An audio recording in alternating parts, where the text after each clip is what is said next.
ನನ್ನ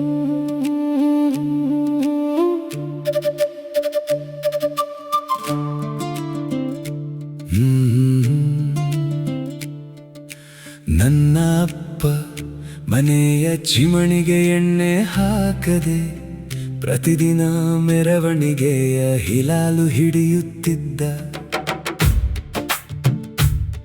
ಹೊಗೆ ಹತ್ತಿದ ದೀಪದ ಮುಂದೆ ಬಾಲ್ಯದ ಹೊಟ್ಟೆ ಹಸಿವಾಗಿತ್ತು.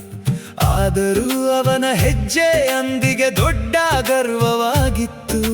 ಕಣ್ಣು ತುಂಬಿದ ನೆನಪಿನಲ್ಲಿ ಆ ಮನೆಯ ಮಣ್ಣು ಕೂಡ ಮಾತಾಡುತ್ತದೆ. ಕಷ್ಟದ ನಡುವೆ ನಿಂತ ಅಪ್ಪನ ಬದುಕೆ ನನಗೆ ಪಾಠವಾಗುತ್ತದೆ. ಜಾತಿಯ ಹೆಸರಿನಲ್ಲಿ ಯಾರು ಎಷ್ಟು